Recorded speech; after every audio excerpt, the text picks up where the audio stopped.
The video you're about to see discusses child abuse in graphic detail, and I say that as a warning because it can be very triggering. South Carolina's 7th Circuit Solicitor Barry Barnett talks about a current loophole in state law in which someone can be charged with homicide by neglect for children under 11 and homicide by neglect for 18 and over under elder abuse laws, but between the ages of 11 and 17, there's nothing.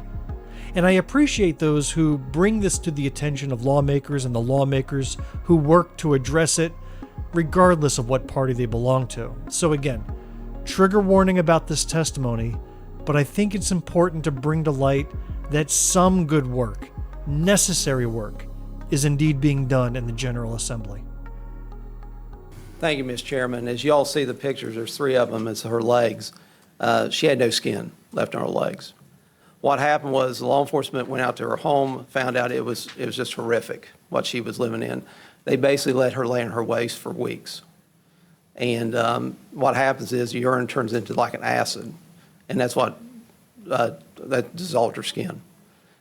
And in trying the case, we tried it last November in Cherokee County.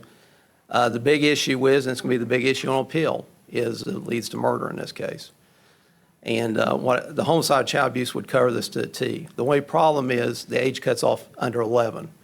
And right now, under 11, we have homicide child abuse.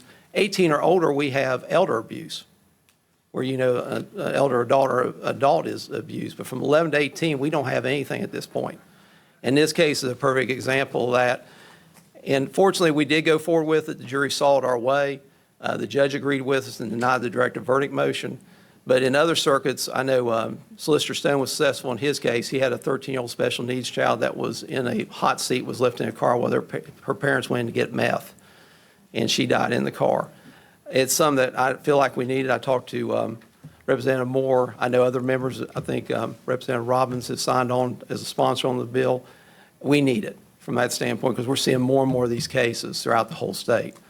And from that age, and we need something to protect our kids from that standpoint or get justice for these children.